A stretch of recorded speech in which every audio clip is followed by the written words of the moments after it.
Bab 31, Suka Pembakaran. Wei Zhenguo keluar pada sore hari, dan keesokan paginya, dia kembali dengan kantung mata yang lebih tebal dan kerutan yang lebih dalam. Yang menemaninya adalah seorang pemuda yang belum berusia 20 tahun, pendek dan kurus, dengan sikap acuh tak acuh, hanya matanya yang cepat bergerak ke sana kemari.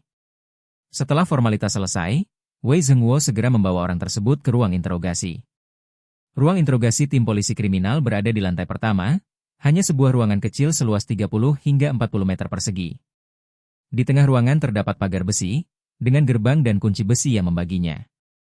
Setengah ruangan di dekat pintu, yang dikelilingi pagar besi, adalah area interogasi, dilengkapi dengan meja, komputer, dan kursi. Ujung bagian dalam adalah area penahanan tersangka, tidak ada apa-apa selain sebuah kursi interogasi yang sepi. Kursi interogasi secara halus dikenal dalam industri tersebut sebagai bangku harimau. Kursi tersebut seluruhnya terbuat dari baja, alasnya terpasang di lantai, dengan gelang kaki yang dipasang erat di pergelangan kaki tersangka kriminal, dan sandaran tangan dengan borgol untuk membungkus pergelangan tangan mereka. Tali polisi tergantung di sandaran kursi, yang dapat mengikat tubuh tersangka ke kursi. Seluruh alat penahan ini tidak hanya untuk mencegah tersangka melakukan kekerasan dan menyakiti orang lain tetapi juga untuk mencegah mereka menyakiti diri sendiri. Bagi polisi, cedera apapun yang terjadi di ruang interogasi perlu ditangani secara bijaksana, bukan sesuatu yang bisa dijelaskan begitu saja dalam beberapa kata.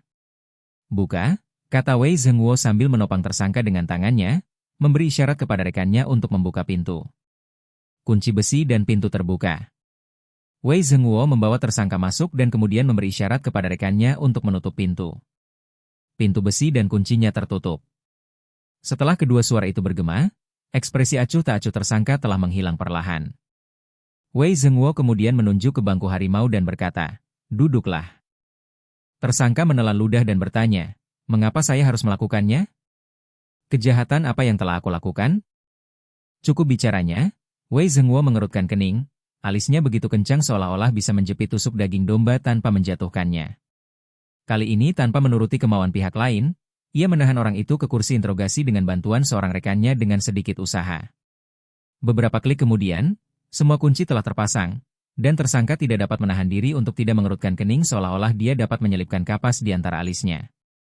Wei Zhenguo dan rekannya kemudian membuka pintu besi untuk keluar, menutup pintu dengan benar dan duduk di kursi kantor di seberangnya. Dinding ruang interogasi sangat tebal dan menyerap suara. Begitu pintu luar ditutup, ruangan menjadi sunyi senyap. Keheningan yang meresahkan. Bahkan mereka yang pernah berada di ruang interogasi sebelumnya akan merasa tertekan saat masuk kembali. Wei Zhenguo memasang wajah tegas dan membiarkan rekannya bertanya terlebih dahulu. Setelah pertanyaan rutin tentang nama dan usia, melihat bahwa emosi tersangka sudah agak stabil, Wei Zhenguo berkata dengan nada mengancam, "Lusin, tahukah kamu bagaimana kami menangkapmu?" Kau salah orang," Lusin menegangkan lehernya. Seperti halnya manusia meninggalkan jejak, angsa meninggalkan panggilan. Dengan teknologi canggih seperti sekarang ini, apa kau benar-benar berpikir kami tidak tahu apa yang telah kau lakukan? Suara Wei Zhenguo meninggi saat dia berkata, "Aku tidak butuh pengakuan untuk mengusirmu. Jika kamu tidak mengakuinya, kamu akan dihukum lebih lama." Kata-kata ini setengah benar, setengah salah. Memang mungkin ada vonis tanpa pengakuan sama sekali, tidak sedikit jumlahnya. Tetapi dibandingkan dengan bukti fisik, kekuatan dan nilai sebuah pengakuan masih lebih besar. Belum lagi, ketika pimpinan menanyakan suatu kasus, pertanyaan pertama yang selalu muncul adalah, apakah mereka sudah mengaku? Dan jawaban yang paling ingin diberikan oleh penyidik tentu saja, sudah. Kasus hari ini bahkan lebih istimewa, karena Wei Zhenguo berharap menggunakan kasus kecil untuk mengarah ke kasus besar. Namun dia tidak mempunyai cukup bukti, tidak hanya untuk kasus besar tetapi juga untuk kasus kecil untuk menyimpulkannya. Meskipun Jiang Yuan berhasil mencocokkan Lusin melalui sidik jari yang tidak lengkap, persyaratan untuk hukuman lebih tinggi daripada untuk penyelidikan. Investigasi hanya memerlukan 8 titik karakteristik yang cocok pada sidik jari, tetapi identifikasi memerlukan 13. Fakta itu saja membuat sidik jari yang tidak lengkap tidak mencukupi. Belum lagi, sidik jari sebagai bukti tidak langsung tidak bisa membuktikan kesalahan. Namun, tidak ada kecemasan atau kesulitan yang terlihat di wajah Wei Zhenguo, yang terlihat hanya kerutan dan kegelapan. "Apakah Anda pernah dihukum oleh Badan Keamanan Publik?" tanya Wei Zhenguo. Dia tahu betul, karena dengan badan inilah sidik jari dicocokkan. Lusin tetap diam. "Saya bertanya sesuatu padamu, bentak polisi di samping Wei Zhenguo. Lusin terkejut, dan setelah beberapa detik, akhirnya berkata, "Ya, saya telah dihukum." Justru karena ia pernah dihukum sebelumnya, maka ia tahu asas keringanan bagi yang mengaku. Kekerasan bagi yang melawan itu nyata, terutama pada masa persidangan. Perlawanan berarti hukuman yang lebih berat, seringkali beberapa tahun penjara. Demikian pula, semua informasi semacam ini terekam, dia tidak bisa menyembunyikannya. Wei Zhenguo mengambil alih, suaranya tidak tinggi atau rendah, dan bertanya, "Mengapa? Bukankah semuanya sudah ditangani?" "Kamu menjawab apa yang ditanyakan?" Wajah Lusin menegang, dan setelah menunggu beberapa saat, dia akhirnya berkata, "Hanya bertarung, penahanan saja. Saya juga mengambil barang milik orang lain." "Kamu berkelahi karena kamu membakar dapur restoran, benarkah?" "Ya, itu kecelakaan, mereka tidak akan membiarkannya begitu saja," kata Lusin dengan nada meremehkan. Wei Zhenguo melengkungkan bibirnya, informasi dari polisi tentang kasus sebelumnya tidak memadai. Jelas, mereka telah ditipu oleh orang ini dan tidak menggali lebih dalam. Seorang tersangka dalam kasus pembakaran, membakar dapur sebuah restoran kecil. Bagaimana mungkin itu bisa terjadi secara tidak sengaja? Jelaslah bahwa setelah dia datang ke kota itu, dia merasakan gatal itu lagi. Wei Zhenguo mengetuk meja dengan pelan dan berkata dengan tenang, "Kau berbohong." Lusin menatap Wei Zhenguo dengan polos. "Anda tidak secara tidak sengaja menyalakan api di dapur restoran, Anda melakukannya dengan sengaja. Sidik jari Anda ada pada botol minyak yang ditemukan di tempat kejadian," kata Wei Zhenguo tajam, sambil memberi isyarat kepada petugas polisi di sebelahnya untuk menunjukkan foto-foto itu. Di seberang pagar, retakan pada sidik jari itu tidak begitu jelas, diasumsikan sebagai sidik jari yang lengkap. "Itu. Saat itulah saya mengambil botol minyak saat pertarungan." "Untuk apa kamu mengambil botol minyak itu?" "Saya ingin memukul seseorang dengan itu, tetapi kemudian saya menurunkannya lagi." "Saya tidak menggunakan botol minyak untuk memukul siapapun," jawab Lusin dengan lancar. Wei Zhenguo terkekeh dan berkata, "Karena kamu berpikir untuk menggunakan botol minyak untuk menyalakan api, kan?" Tatapan mata Lusin berkedip, dan dia buru-buru berkata, "Itu tidak benar. Sepertinya kamu suka menyalakan api, ya?" "Tidak." "Lalu bagaimana kau menjelaskan sidik jari yang kutemukan di sumber api ini?" Wei Zhenguo mengeluarkan bagian sidik jari lain dan berkata perlahan, "Sekali mungkin kebetulan, tapi 2 kali, 3 kali? Apakah menurutmu sistem peradilan itu bodoh?" Bibir Lusin bergerak-gerak, dan ekspresinya tak dapat lagi tenang. Dia sekarang mulai menyesali mengapa dia tidak mengenakan sarung tangan. Tetapi ketika suasana hati sedang buruk, di mana ada sarung tangan yang berguna? Selain itu, mengenakannya akan merepotkan dan mudah menimbulkan kecurigaan jika terlihat. Wei Zhenguo menunggu cukup lama lalu berkata dengan suara yang menekan, "Bicaralah." Aku tidak." "Jika kamu tidak mengaku, aku akan menghukummu dengan bukti sidik jari." "Bukan itu, aku." Wei Zhenguo menampar meja dengan keras dan memerintahkan, "Bicara." Tubuh Lusin bergetar hebat. Setelah ragu-ragu selama beberapa detik dan menatap kedua pria itu, akhirnya dia berkata, "Sebenarnya aku tidak ingin membakar. Aku hanya tidak suka dengan tampilan tempat pembuangan sampah itu. Saat aku merokok, aku hanya membakar koran tanpa sadar. Baru-baru ini, dia hanya mengalami satu insiden pembakaran, dan kerusakannya tidak signifikan. Api berhasil dipadamkan tidak lama setelah dia pergi." Ia menduga, pasti pemilik tempat pembuangan sampah atau warga sekitar yang membantu memadamkan api. Untuk kasus tingkat ini, Lusin yakin dia tidak akan dihukum terlalu berat. Wei Zhenguo dan rekannya bertukar pandang, berkomunikasi dalam diam satu sama lain. Kasus yang diakui Lusin jelas bukan salah satu dari sedikit kasus yang mereka tangani. Ini berarti bahwa Lusin yang mereka hadapi adalah seorang pelanggar normatif yang telah melakukan lebih banyak kejahatan. Hati Wei Zhenguo tergerak, namun dia tidak menunjukkan emosi apapun di wajahnya saat dia menatap Lusin dan berkata dengan dingin, "Katakan sesuai urutan waktu dan tempat." "Ya. Pada bulan Maret ini, di distrik Sihong, di tempat pengumpulan sampah Hulipu, Lusin, setelah mulai mengaku, tampak lebih rileks dan mulai memberikan penjelasan yang terperinci." Bab 32 meniru aku. Wei Zhenguo berulang kali diinterogasi selama lebih dari setengah jam, mengungkap kronologi dan rangkaian bukti untuk kasus pembakaran di tempat pengumpulan sampah, sebelum dia berhenti untuk minum air. Kasus tersebut masih dianggap kecil dan terjadi di distrik Sihong, yang juga merupakan kampung halaman Lusin. Kota Praja Wen adalah tempat tinggal kakek dan nenek dari pihak ibu. Ia juga mengetahui prinsip bahwa kelinci tidak memakan rumput di sekitar liangnya. Jadi ketika ia merasa gatal, ia akan pergi ke kota-kota dan desa-desa di hilir sungai dari kota Praja Wen untuk bermain api. Setelah membuat kebakaran besar, dia akhirnya lari dan melarikan diri. Di distrik Sihong, Lusin sebagian besar berperilaku baik sepanjang waktu. Baru-baru ini dia tidak dapat menahan diri lagi dan membakar tempat pengumpulan sampah, yang mengakibatkan kerugian finansial yang mungkin hanya berjumlah 1.000 yuan. Dari sudut pandang polisi, kasus kecil seperti itu hanyalah satu dari banyak kasus, kebakaran tempat pengumpulan sampah bahkan tidak memerlukan laporan. Kini, dengan iming-iming tingginya tingkat penyelesaian kasus, kantor polisi setempat lebih memilih untuk menyelesaikan kasus tersebut sebelum mengajukannya. Wei Zhenguo, bagaimanapun, tidak memiliki kendali atas hal itu. Bahkan jika dia memimpin, dia tidak bisa menggolongkan kasus yang tidak jelas sebagai pembakaran, yang akan menjadi penyiksaan diri semata. Tentu saja, jika kasusnya terpecahkan, maka pembakaran akan dikategorikan sebagai pembakaran, dan tidak boleh ada satu poin pun yang dikurangi dalam skor peringkat kekuatan tempur. Skor total bahkan akan melonjak karena ini merupakan serangkaian kasus.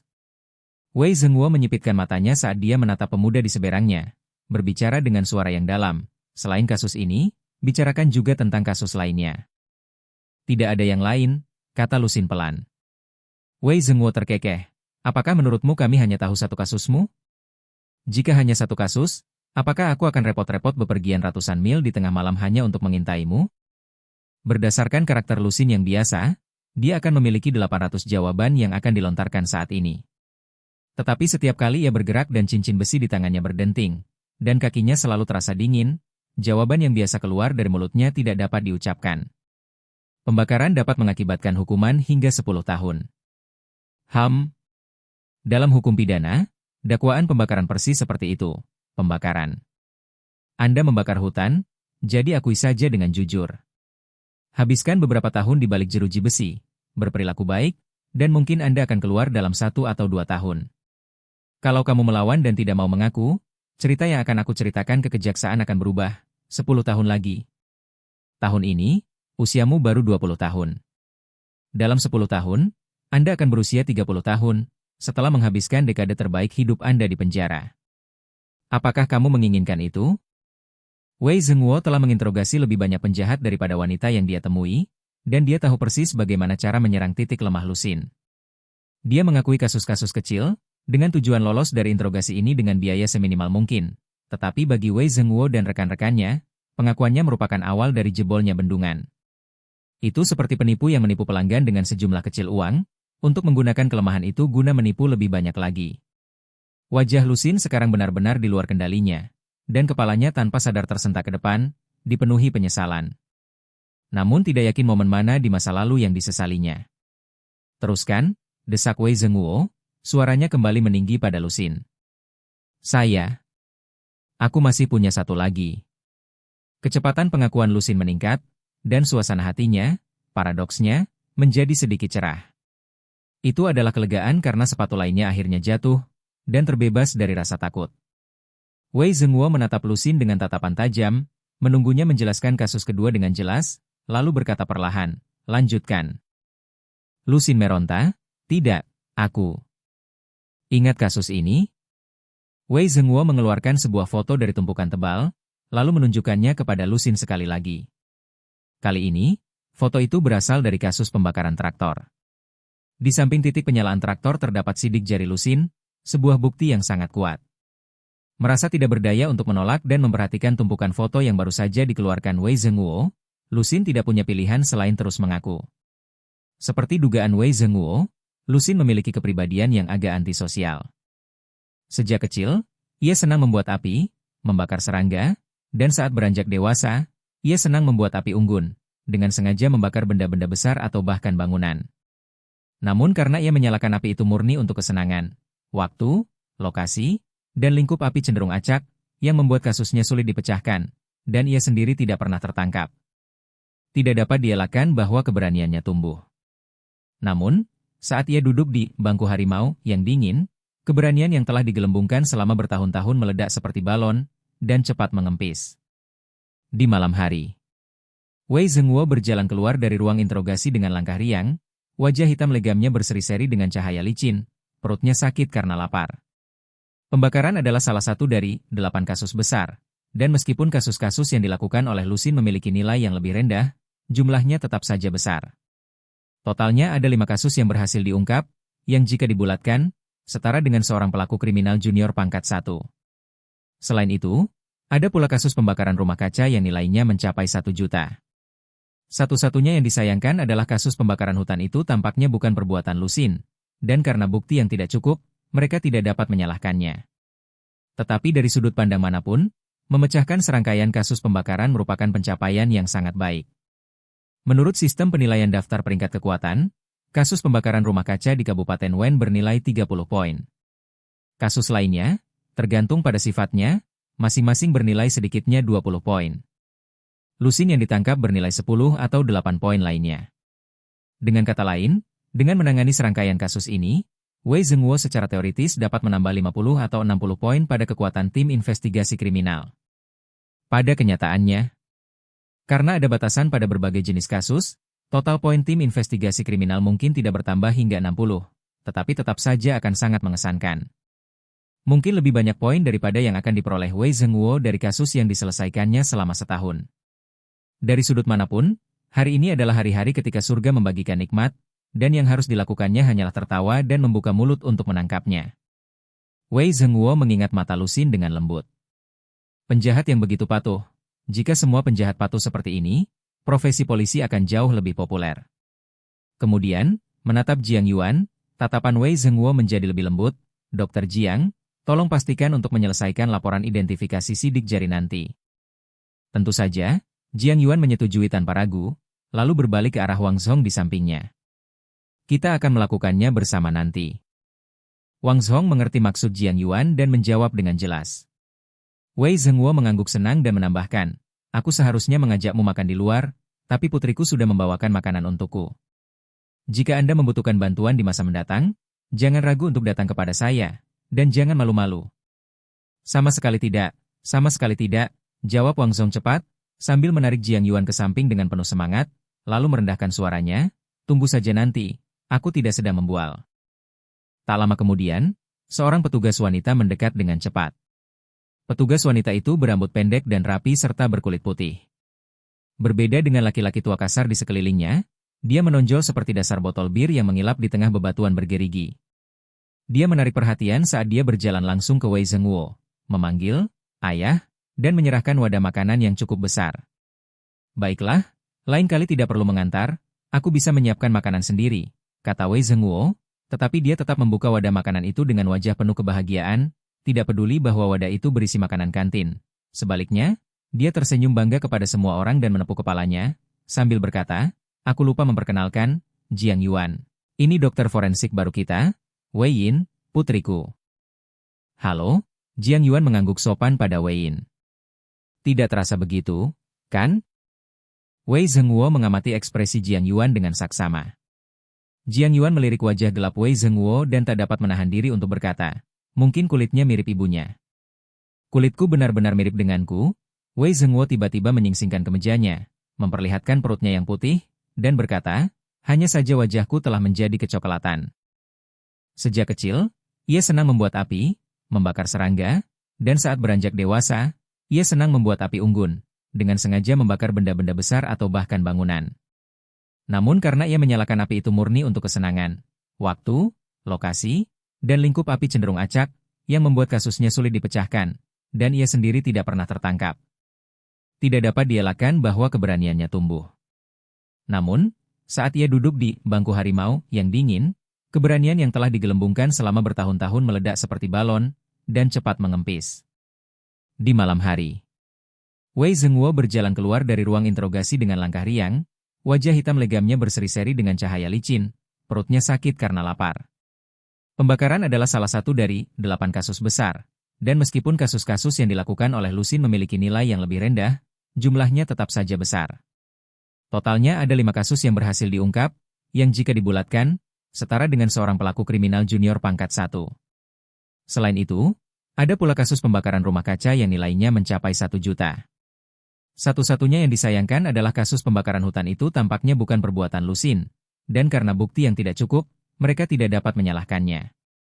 Tetapi dari sudut pandang manapun, memecahkan serangkaian kasus pembakaran merupakan pencapaian yang sangat baik.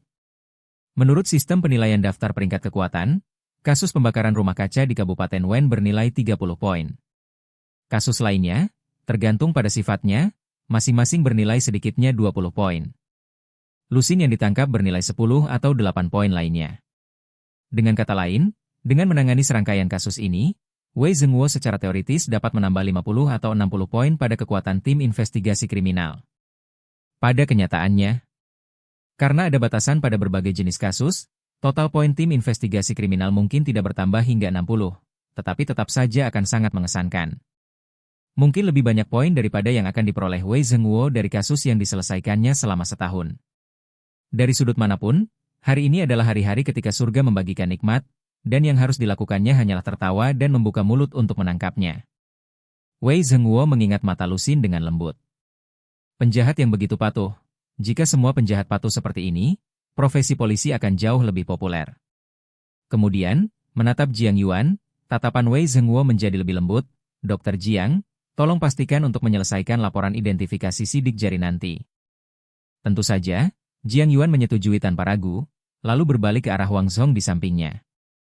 Kita akan melakukannya bersama nanti. Wang Zhong mengerti maksud Jiang Yuan dan menjawab dengan jelas. Wei Zhenguo mengangguk senang dan menambahkan, aku seharusnya mengajakmu makan di luar, tapi putriku sudah membawakan makanan untukku.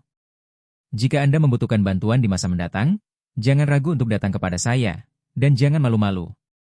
Sama sekali tidak, jawab Wang Zhong cepat, sambil menarik Jiang Yuan ke samping dengan penuh semangat, lalu merendahkan suaranya, tunggu saja nanti. Aku tidak sedang membual. Tak lama kemudian, seorang petugas wanita mendekat dengan cepat. Petugas wanita itu berambut pendek dan rapi serta berkulit putih. Berbeda dengan laki-laki tua kasar di sekelilingnya, dia menonjol seperti dasar botol bir yang mengilap di tengah bebatuan bergerigi. Dia menarik perhatian saat dia berjalan langsung ke Wei Zhenguo, memanggil, ayah, dan menyerahkan wadah makanan yang cukup besar. Baiklah, lain kali tidak perlu mengantar, aku bisa menyiapkan makanan sendiri, kata Wei Zhenguo, tetapi dia tetap membuka wadah makanan itu dengan wajah penuh kebahagiaan, tidak peduli bahwa wadah itu berisi makanan kantin. Sebaliknya, dia tersenyum bangga kepada semua orang dan menepuk kepalanya, sambil berkata, aku lupa memperkenalkan, Jiang Yuan. Ini dokter forensik baru kita, Wei Yin, putriku. Halo, Jiang Yuan mengangguk sopan pada Wei Yin. Tidak terasa begitu, kan? Wei Zhenguo mengamati ekspresi Jiang Yuan dengan saksama. Jiang Yuan melirik wajah gelap Wei Zhenguo dan tak dapat menahan diri untuk berkata, mungkin kulitnya mirip ibunya. Kulitku benar-benar mirip denganku. Wei Zhenguo tiba-tiba menyingsingkan kemejanya, memperlihatkan perutnya yang putih, dan berkata, hanya saja wajahku telah menjadi kecoklatan. Pada usia 22 tahun, bekerja pada pekerjaan yang menuntut mental namun aktif secara fisik, ia berada pada usia di mana ia bisa makan apa saja. Tak peduli apakah itu daging sapi, daging domba, daging babi, atau daging ayam, yang penting enak, dia tak akan menolak. Sekalipun tidak dibuat dengan baik, dia bisa makan sampai 70% kenyang sebelum menghentikan sumpitnya untuk mengkritik. Semua orang mengobrol sambil makan, menciptakan suasana yang cukup harmonis. Dalam hal keakraban, setidaknya mereka yang hadir telah saling mengenal sebagai tetangga dan kerabat selama 20 tahun atau lebih. Mungkin karena keakraban inilah pembicaraan dengan cepat beralih ke topik terbaru yang menarik, ahli forensik Jiang Yuan. Jiang Yuan, kamu sekarang seorang polisi, ya? Berapa banyak kasus yang sudah Anda pecahkan? Nyonya Hua, yang tidak banyak makan, lebih tertarik mengobrol. Jiang Yuan terkekeh 2 kali dan berkata, saya seorang dokter forensik, saya hanya terlibat dalam beberapa kasus. Kasus apa? Nyonya Hua segera melanjutkan, mengambil kesempatan untuk menyajikan semangkuk sup untuk dirinya sendiri. Jiang Yuan menjawab, saya tidak bisa berbicara tentang kasusnya. Polisi punya peraturannya sendiri, seorang pemuda di dekatnya menjelaskan dengan penuh pengertian. Jiang Yuan mengangguk setuju dan berkata, rincian kasus harus dirahasiakan. Oh benar, Yuan Zi sekarang menjadi polisi. Bantu aku. Paman 13, yang diam-diam melahap beberapa potong daging domba, mendongak, menyesap sup beberapa kali, lalu mendesah puas sebelum berkata, sepeda listrikku dicuri, dan sudah pergi selama setengah tahun. Saya melaporkannya namun tidak ditemukan. Bisakah Anda membantu saya menemukannya? Sejak relokasi, warga desa Jiang menjadi lebih kaya dan banyak yang membeli mobil. Namun, mengingat kondisi jalan dan jarak di daerah tersebut, banyak yang lebih suka mengendarai sepeda listrik untuk perjalanan sehari-hari. Termasuk Jiang Yuan yang juga mengendarai satu ke tempat kerja. Dan kasus pencurian sepeda listrik. Mereka selalu sering terjadi dan memiliki tingkat resolusi yang sangat rendah. Jiang Yuan meletakkan domba itu dan berkata, Paman 13, polisi dan tugas mereka berbeda-beda. Pencurian sepeda listrik umumnya berada dalam yurisdiksi kantor polisi setempat. Tapi mereka semua rekan kerja, kan? Aku bisa bertanya-tanya untukmu, gumam Jiang Yuan. Jika dia meminta bantuan Master Wu Jun, mungkin dia bisa menelepon kantor polisi. Lagi pula, setiap kali terjadi kematian tidak wajar dalam yurisdiksi tersebut, diperlukan keterlibatan dokter forensik, dan Wu Jun mengenal cukup banyak orang. Paman 13 mengerutkan kening dan berkata, meminta atau tidak masalah bagiku. Aku hanya ingin sepeda listrikku kembali. Itu adalah hiasi Tai, harganya lebih dari 5.000. Aku sengaja memilih yang bagus, dan ia habis sebelum aku sempat mengendarainya banyak. Bibimu terus-terusan mengomeliku tentang hal itu. Jiang Yuan menghela napas, tidak semua polisi bisa membantu orang menemukan barang mereka. Pencurian sepeda listrik adalah salah satu jenis kasus pencurian yang paling rumit. Aku yakin itu dicuri oleh para pengumpul barang rongsokan yang sering datang ke sini. Kenapa kamu tidak memeriksanya untukku? Alis Paman 13 berkedut saat dia berbicara dengan bersemangat, manajemen properti menyimpan catatan nama dan sebagainya. Aku akan bertanya. Ketika Jiang Yuan mendengar tentang pemeriksaan orang, dia menjadi khawatir. Menyelidiki individu bukan lagi pelanggaran tetapi pelanggaran hukum. Dia segera menyela, jangan terburu-buru. Aku akan bertanya dulu padamu. Entah dia bisa menemukan sepeda listrik itu atau tidak, terlibat dalam penyelidikan individu adalah hal yang sangat tidak disukai, sesuatu yang ingin dihindari oleh pendatang baru Jiang Yuan dengan cara apapun. Jiang Yongxin, yang menjalankan tempat cuci mobil di lantai bawah, mengangkat tangannya sambil makan daging. Aku juga ikut. Saya sudah kehilangan 2. Apakah saya kehilangan 1 tahun sebelum hitungan terakhir? Saya juga kehilangan 1 saat itu. Kata Nyonya Hua pun ikut serta, tidak mau kehilangan keseruan itu. Bab 34, saya akan menelepon. Seekor domba baru dimakan seperempat perjalanan ketika setiap orang di ruangan itu menceritakan setidaknya satu cerita tentang sepeda listrik yang dicuri, baik milik mereka sendiri maupun seseorang yang mereka kenal. Jika Anda menghitung rata-ratanya setiap tahun, jumlahnya tidak akan mengejutkan, bahkan ada lebih banyak pencurian sepeda selama era sepeda. Meski begitu, jumlah totalnya cukup tinggi. Apakah kamera pengawas di lantai bawah merekam pencurian itu? Tanya Jiang Yuan sambil memakan domba itu, menunjukkan sedikit kekhawatiran. Mereka berhasil menangkapnya, dan kami membuat laporan, tetapi kami tidak dapat menemukan siapapun. Ngomong-ngomong, bisakah kamu meminta seseorang untuk melakukan pengenalan wajah? Jiang Yongxin, yang menjalankan tempat cuci mobil di lantai bawah, masih muda dan cepat memikirkan teknologi baru. Jiang Yuan tanpa ekspresi, saya tidak tahu. Saya belum pernah melihat pengenalan wajah di stasiun. Jiang Yongxin sedikit kecewa dan berkata, kondisi di daerah kami masih terlalu buruk. Mereka juga tidak memiliki pengenalan wajah di kota itu. Di stasiun kereta api dan bandara domestik, dengan puluhan ribu orang yang berlalu lalang, kapan pengenalan wajah akan digunakan, kata Jiang Yuan tanpa daya. Tapi negara lain punya, tidak bisakah kita belajar mengembangkannya sendiri di Tiongkok? Jiang Yongxin tidak percaya. Kami di Tiongkok juga sedang mengembangkan pengenalan gaya berjalan, tetapi kita juga tidak memilikinya, lupakan saja. Sekalipun kita melakukannya, itu tidak akan digunakan untuk menemukan sepeda listrikmu. Jiang Yuan mencelupkan daging dombanya ke dalam saus pedas, merasa sedikit muak. Bagi polisi, memecahkan pencurian sepeda listrik sedikit lebih sulit daripada memecahkan pencurian biasa. Karena sepeda listrik dapat bergerak sendiri dan membawa tersangka, membuangnya lebih mudah daripada membuang barang curian biasa, dan kejahatan umumnya dilakukan dan melarikan diri lebih cepat. Dengan pengoperasian yang hati-hati, biasanya sangat sulit untuk menangkap seseorang. Sekalipun seseorang tertangkap, mengamankan bukti dan berhasil mengadili tersangka juga sangat sulit. Faktanya, sebagian besar pencurian biasa berakhir tanpa tindak lanjut setelah laporan polisi dibuat. Hal ini dapat dibuktikan dengan deskripsi sederhana.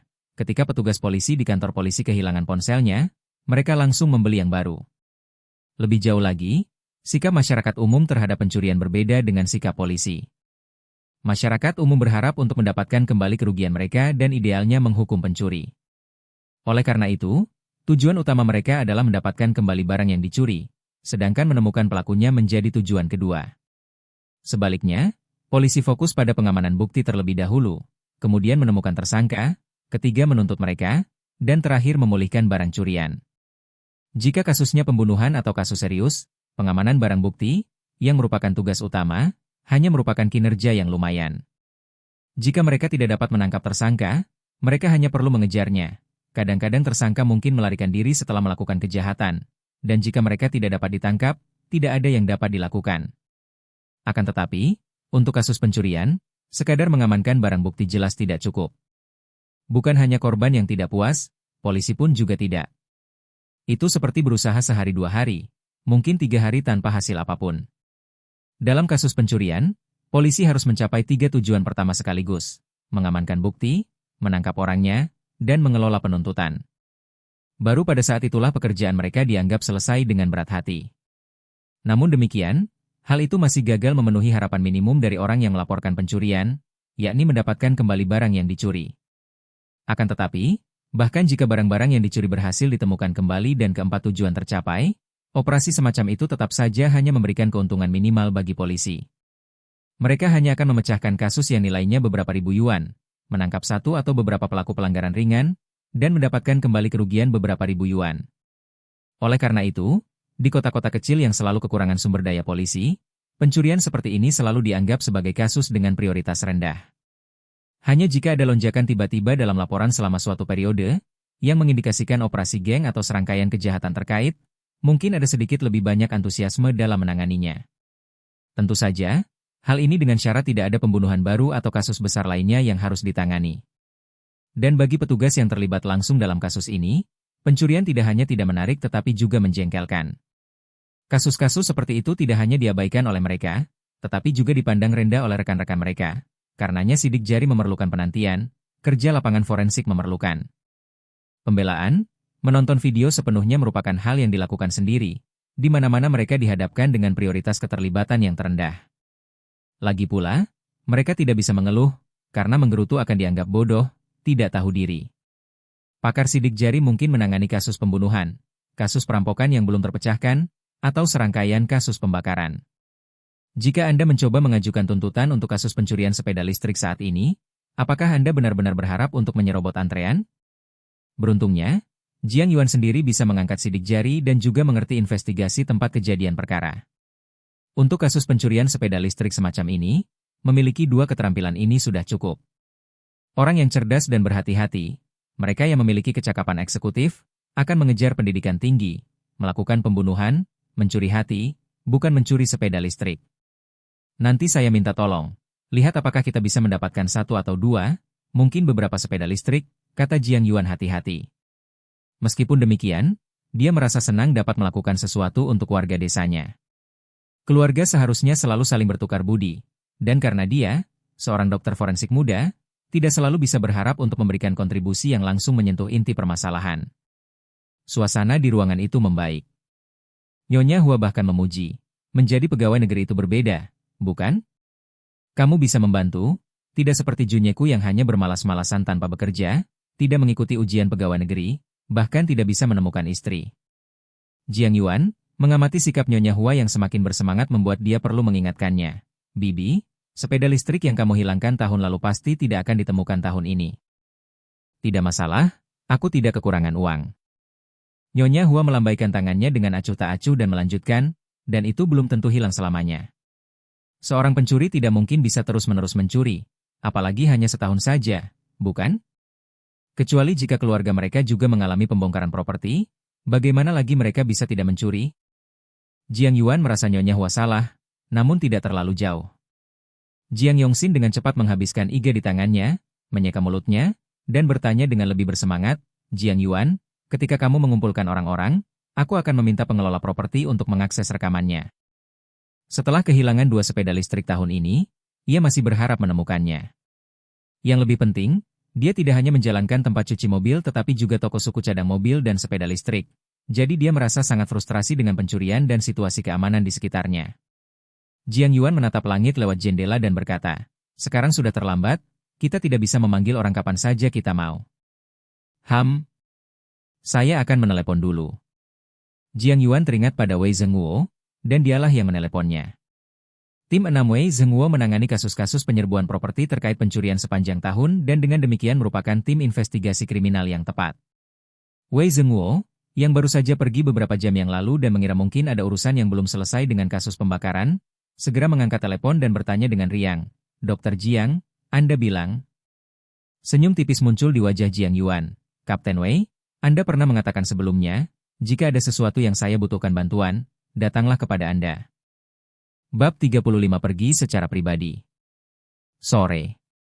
Pemimpin skuadron polisi kriminal Huang Qiangmin melakukan putaran lain di lantai 4. Tujuan utamanya adalah untuk berbicara di kantor dokter forensik. Lu Jianfeng, pemimpin tim investigasi kriminal, dengan antusias menemaninya. Lu Jianfeng juga merupakan bintang teknis di bidang investigasi kriminal. Namun itu lebih dari 1 dekade lalu. Pada saat itu, Lu Jianfeng, yang melakukan tes narkoba, mendirikan laboratorium pengujian narkoba pertama di Kabupaten Ningtai dan memecahkan serangkaian kasus terkait narkoba, serta memperoleh banyak sekali jasa. Akan tetapi, karena kasus narkoba sudah mulai berkurang dalam beberapa tahun terakhir dan permintaan pengujian kimia selalu rendah, pengujian narkoba hampir menjadi formalitas belaka. Akibatnya, fokus kerja Lu Jianfeng semakin bergeser ke arah administrasi. Huang Qiangmin memuji kinerja tim investigasi kriminal baru-baru ini, memancarkan senyum lebar, terutama memuji Jiang Yuan atas kesiapannya untuk mengambil alih. Di biro daerah, dokter forensik banyak dicari, dan pemeriksa jejak tingkat tinggi bahkan lebih banyak lagi. Pemeriksa jejak tingkat tinggi dapat langsung menunjuk pelakunya, sehingga menghemat banyak tenaga dan kerja keras semua orang. Meningkatkan tingkat penyelesaian kasus tidak hanya menjadi dasar untuk memperoleh pengakuan dan penghargaan tetapi juga meningkatkan kepuasan kerja setiap orang. Dalam skala yang lebih besar, hal ini bahkan meningkatkan rasa identitas setiap orang terhadap profesi kepolisian. Memecahkan kasus tidak pernah hanya sekedar pekerjaan atau tugas belaka. Hal ini tidak berubah dari zaman dahulu hingga sekarang. Tunjangan khusus harian sebesar 100 yuan tidak pernah menjadi alasan untuk bekerja lembur. Setelah kerumunan bubar, Wei Zhenguo tiba sambil tersenyum. Dengan timnya di belakangnya, Wei Zhenguo berkata, "Mu Ziyang, kamu pernah bertemu dengannya sebelumnya. Biarkan dia mengikutimu selama 2 hari ini. Pergi ke kantor polisi, ambil beberapa catatan penyelidikan, tonton beberapa video dan sebagainya, semuanya tidak ada masalah." Bagus sekali, Jiang Yuan tak tega membiarkan detektif tua itu mengikutinya mencari sepeda listrik. Ia tersenyum pada Mu Ziyang, yang usianya hampir sama, dan berkata, "Nama keluarga Mu memang tidak umum. Itu juga tidak umum di daerah kami. Rupanya, Kaisar Kuning memiliki seorang menteri bernama Li Mu, dan keturunannya menggunakan namanya sebagai nama keluarga mereka. Begitulah nama itu diwariskan. Saya dari luar kota." Mu Ziyang jelas punya banyak pengalaman memperkenalkan nama keluarganya. Wei Zhenguo merangkum dari samping, anak-anak muda yang datang dari tempat lain memiliki hubungan sosial yang sederhana, sehingga mereka cocok untuk melakukan pekerjaan tersebut. Karena tidak memiliki beban keluarga, mereka cocok untuk bekerja lembur. Terdidik, mereka menangani kasus dengan baik. Jika bukan karena permintaan Jiang Yuan, aku tidak akan membiarkan Mu Ziyang datang bahkan jika orang lain menginginkannya. Jiang Yuan pun mengucapkan terima kasih sekali lagi, dan menambahkan, "Sidik jari saya sudah selesai, nanti saya biarkan Wang Zhong yang mengirimkannya." Kasus-kasus polisi tidak pernah ada habisnya, dan daftar tugas setiap tim investigasi kriminal tidak pernah kosong. Demikian pula, daftar sidik jari yang perlu diproses juga tidak ada habisnya. Tidak seperti sidik jari pada kasus yang belum terpecahkan, setiap kasus baru dapat melibatkan sejumlah besar sidik jari, yang sebagian besarnya tidak bersifat konklusif. Para detektif yang bertugas memecahkan kasus-kasus tersebut ingin membandingkan sebanyak mungkin sidik jari, tetapi petugas polisi teknis dalam tim investigasi kriminal tidak pernah dapat sepenuhnya memenuhi harapan mereka. Bahkan dalam kasus pembunuhan, tidaklah mungkin untuk memproses semua jenis bukti dengan detail yang tidak terbatas, apalagi kasus-kasus lainnya. Meski Jiang Yuan bukan pemeriksa jejak, ia dapat memilih sidik jari mana yang akan diproses, membantu Wei Zhenguo menyelesaikan beberapa set sidik jari tambahan terlebih dahulu, yang secara efektif mengimbangi sumber daya regu ke-6. Mu Ziyang, yang telah mendapat kesepakatan bagus, Dengan senang hati mengikuti Jiang Yuan dan mulai menonton video pengawasan di kantor. Rekaman yang disalin Jiang Yuan dari manajemen properti mencakup rekaman dari total 8 kamera selama 3 bulan terakhir, sejumlah besar data. Bahkan polisi, apalagi staf manajemen properti, tidak mau repot-repot menonton semua rekaman ini. Mu Xiang dan Jiang Yuan masing-masing mengambil rekaman dari 4 kamera, memutarnya dengan kecepatan tinggi di layar, yang segera membuat kepala mereka pusing. Setelah waktu yang lama. Ketemu. Ini adalah sepeda listrik Jiang Yongxin. Mu Xiang, yang lebih berpengalaman, berhasil menemukan tanda waktu setelah beberapa saat, menontonnya sekali, memutar ulang, lalu berhenti sejenak untuk berkata, ini adalah pembobolan kunci yang kejam. Jiang Yuan menghentikan videonya dan berbalik untuk melihat. Ada seorang pria berjaket, berjalan melewati deretan sepeda listrik, berpura-pura menelepon sambil berkeliaran dan memilih kendaraan. Dalam waktu sekitar 10 detik, ia memilih salah satu sepeda listrik, melihat sekeliling, mengeluarkan sesuatu dari sakunya, lalu duduk di sepeda, memasukkannya, memutarnya dengan kuat, dan sepeda pun menyala. Apakah ini mencuri? Jiang Yuan bertanya dengan bingung. Mu Xiang mengangguk dan berkata, itu pencurian dengan pembobolan paksa, kurasa, hanya saja tidak terlalu melibatkan hal teknis. Kunci yang digunakannya adalah kunci universal, dan ada beberapa jenis kunci universal, datar, berbentuk salib, dan seterusnya. Dia menemukan kunci pin tumbler yang bukan kunci putar bebas, memasukkan kunci universal, memutarnya dengan kuat, dan memecahkan silinder di dalamnya, lalu mengambil sepedanya. Silinder kunci bisa rusak seperti itu? Tabung-tabung ini terbuat dari kuningan. Kunci universalnya terbuat dari baja, beberapa bahkan terbuat dari baja paduan. Selama itu bukan kunci magnetik atau silinder kunci yang berputar bebas, itu bisa dipatahkan. Mu Xiang membuat catatan di buku catatannya dan menambahkan, dia tidak memakai sarung tangan tetapi juga tidak menyentuh apapun selain sepeda listrik. Sungguh profesional, bersih, dan efisien, ujar Jiang Yuan sambil menggunakan keterampilan investigasi TKP LV4-nya untuk memeriksa TKP dalam rekaman video dan tidak menemukan kesalahan apapun dari pencuri tersebut. Ini juga menjadi salah satu alasan mengapa kasus pencurian sepeda listrik tidak diterima. Pencuri yang menggunakan kekerasan untuk membobol kunci, seperti yang mungkin Anda duga, tidak memiliki keterampilan teknis yang tinggi. Tetapi mencuri sepeda listrik sangat mudah sehingga mereka hampir tidak perlu meninggalkan banyak informasi.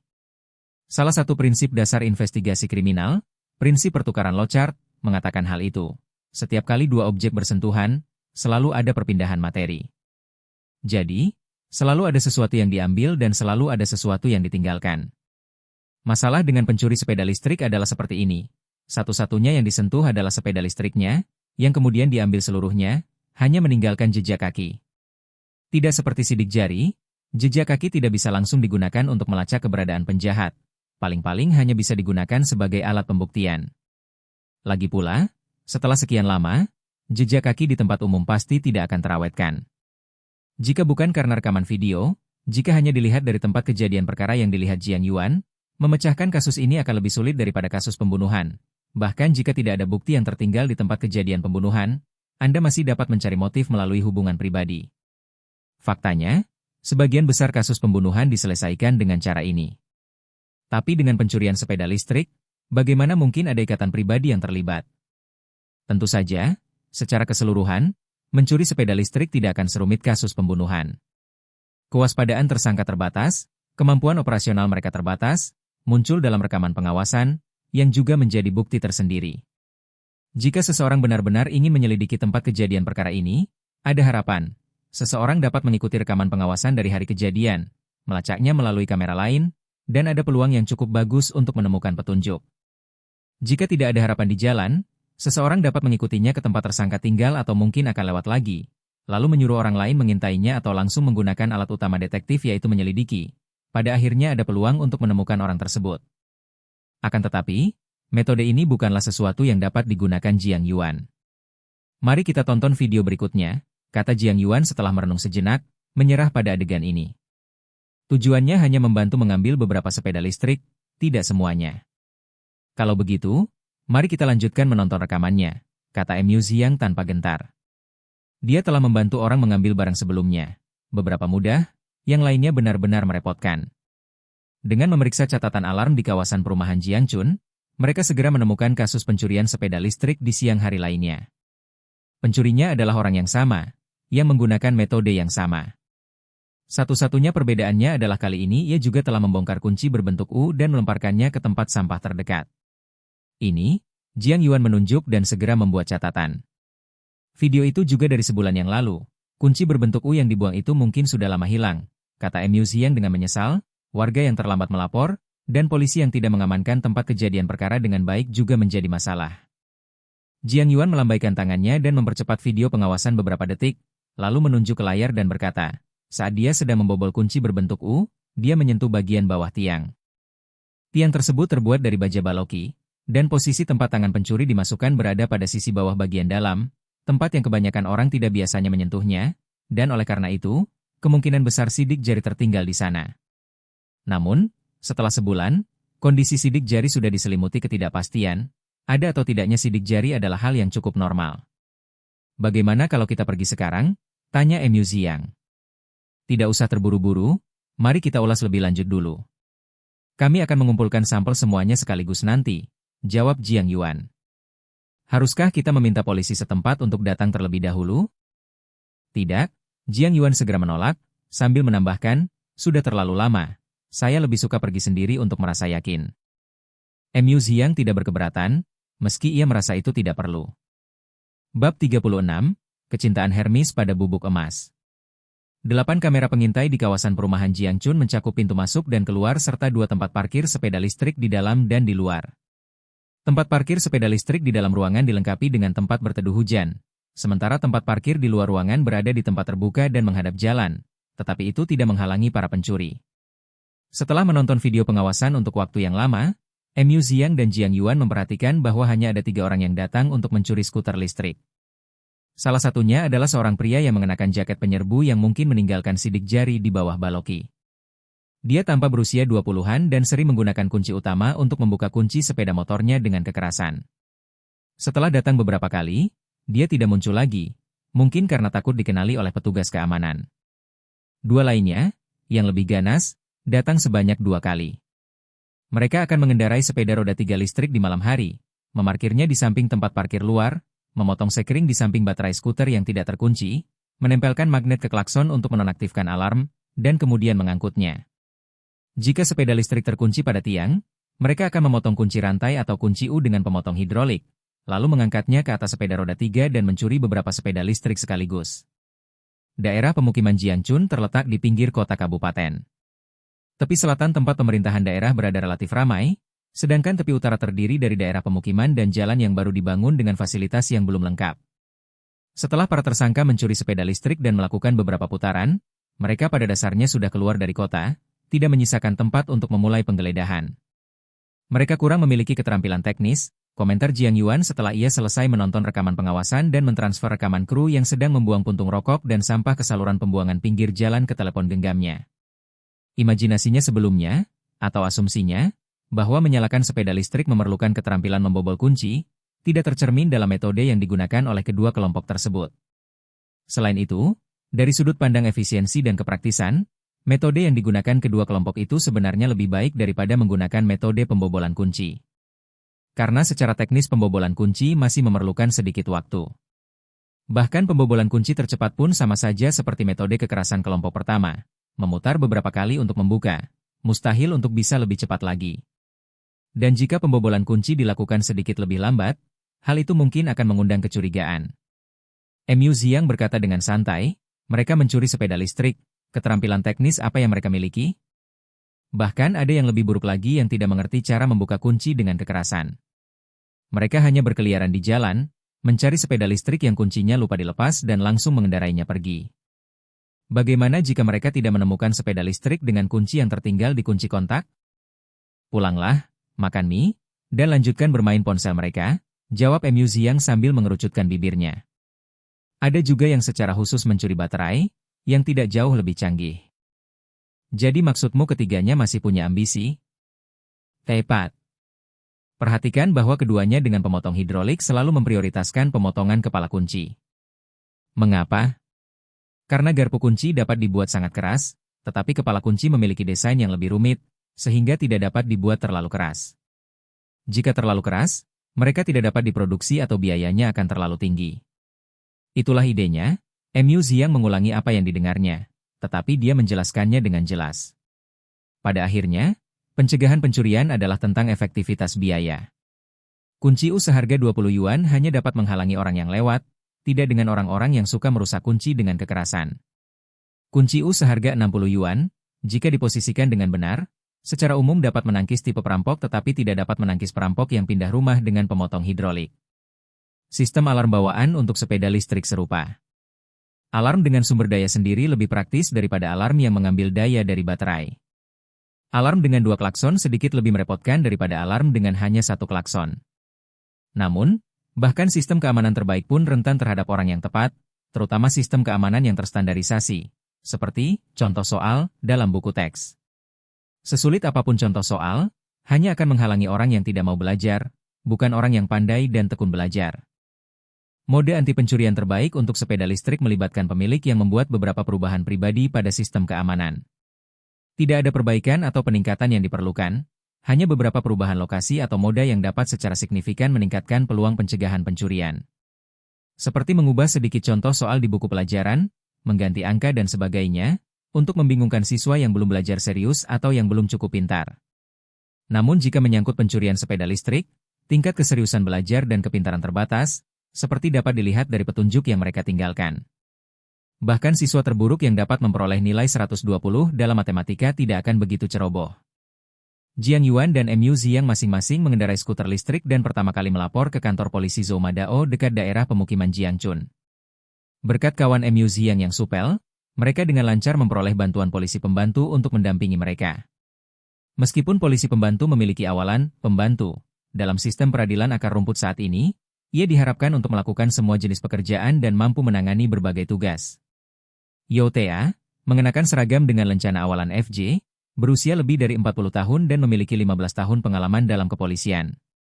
Kantor polisi Zhoumadao juga khawatir kalau Jiang Yuan dan Mu Ziyang, 2 anak muda, tidak tahu apa-apa, itulah sebabnya mereka mengirim Yao Tea.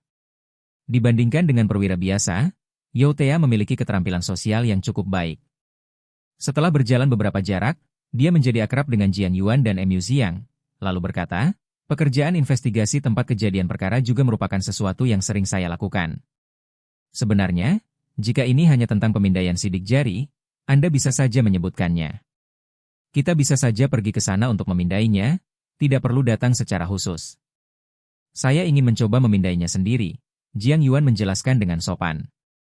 Sidik jari pada baloki itu sudah ada selama sebulan. Saya tidak yakin apakah masih bisa dipindai. Begitu Yao Tea mendengar ini, dia segera melupakan topik pembicaraan dan beralih. Sebenarnya, ini bukan tentang pemindaian sidik jari. Jika Anda bertanya-tanya di jalan, Anda mungkin juga akan menemukan orang tersebut. Mereka yang mencuri sepeda listrik untuk mencari nafkah tidak dapat menutupi jejak mereka dengan baik. Jika kamu bersedia berusaha, pasti ada yang akan mengaku. Saya akan mencobanya lain kali, kata Jiang Yuan. Dia hanya membantu saudara-saudaranya mencari sepeda listrik, dan menyuruh Mu Ziyang dan Yao Tea melakukan perjalanan saja sudah cukup merepotkan, tidak perlu berhutang budi pada orang lain untuk suatu bantuan. Lagi pula, Jiang Yuan tidak mengerti urusan jalanan, dan berhutang budi pada seseorang untuk hal ini pasti akan menjadi rumit. Dengan beberapa patah kata, Yao Tea memahami sikap Jiang Yuan dan dengan riang memulai percakapan santai. Dia berpatroli di daerah itu setiap hari, mengetahui dengan pasti restoran mana yang punya piring bersih dan supermarket mana yang punya tikus. Dia cukup menghibur saat berbicara. Sesampainya di tempat kejadian perkara, Yao Tea, mengenakan seragam dinasnya, pergi dengan penuh semangat untuk mencatat di tempat kejadian perkara, sementara Mu Ziyang berjongkok di samping balok I bersama Jiang Yuan, membungkuk untuk melihat, dan berkata, bagaimana kamu bisa tahu apakah masih ada sidik jari yang tertinggal sekarang? Kamu bisa menggunakan kaca pembesar atau semacam sinar ultraviolet untuk melihatnya, kata Jiang Yuan sambil menyiapkan perlengkapan investigasi yang dibawanya. Mengingat situasi kita saat ini, kita tidak perlu melakukan hal itu, cukup dengan menaburkan serbuk secara langsung saja. Di tengah perbincangan itu, Jiang Yuan mulai memilih peralatan dengan cermat, mengeluarkan botol berisi bubuk emas dan kemudian sikat berbulu hitam legam. Setelah memeriksa ulang lokasi pada foto terbalik, Jiang Yuan mencelupkan kuas ke dalam bubuk emas dan dengan lembut menjentikan gagangnya, menyebabkan bubuk tembaga 400 mes jatuh dengan lembut ke permukaan baja yang masih cukup halus.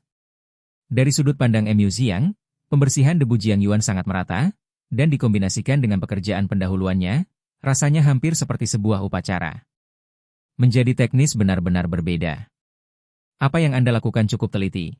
Kami biasanya hanya menggunakan bubuk perak, Mu Xiang, yang sebagai detektif juga sering harus memindai sidik jari di tempat kejadian perkara. Selalu lebih mudah melakukannya sendiri untuk kasus-kasus kecil daripada meminta satuan kriminal datang. Jiang Yuan memeriksa permukaan baloki dan berkata, serbuk perak menempel dengan baik dan cocok untuk banyak situasi. Itu adalah bubuk serbaguna. Namun dengan latar belakang terang saat ini, bubuk emas memberikan kontras yang lebih baik. Kuasmu juga kelihatannya berbeda. Terbuat dari bulu tupai abu-abu murni.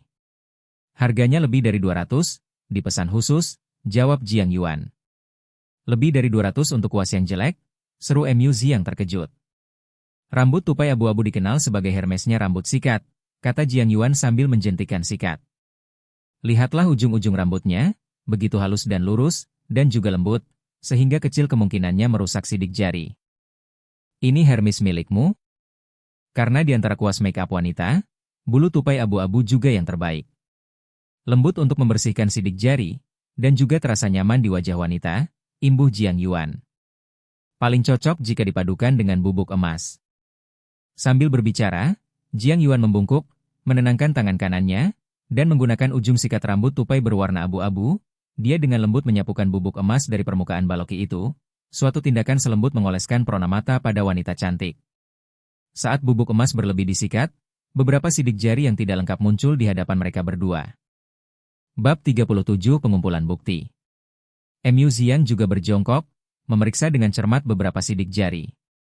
Sidik jari sebagian besar berasal dari ujung jari, dengan bagian tengah tidak ditekan sepenuhnya, membuat area keseluruhan juga tampak kecil. Apakah waktunya terlalu lama? Mu Xiang agak kecewa. Sebuah kuas yang harganya lebih dari 200, digunakan untuk bubuk tembaga yang mahal, namun tidak mengungkapkan sidik jari yang lengkap.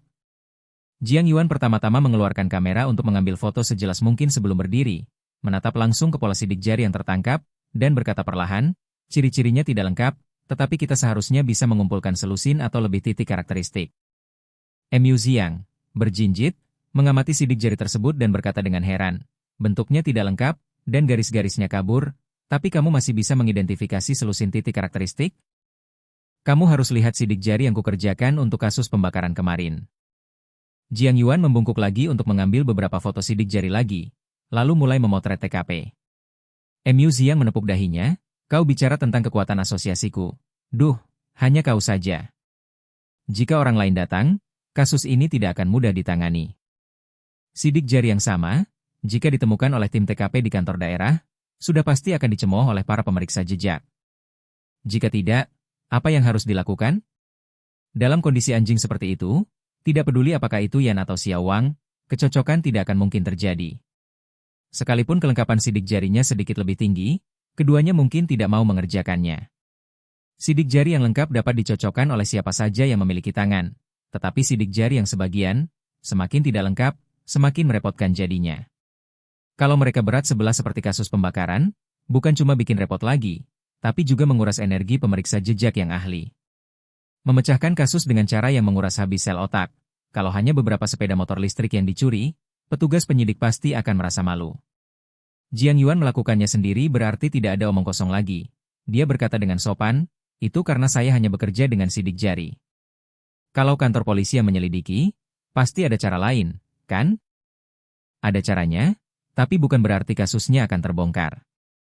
Pencurian sepeda listrik sering dilakukan oleh para gelandangan, yang berdiam di satu tempat untuk sementara waktu, lalu pergi begitu uang habis atau mereka merasa terancam, seperti sedang melakukan tur. Mu Xiang entah bagaimana merasa sedikit iri.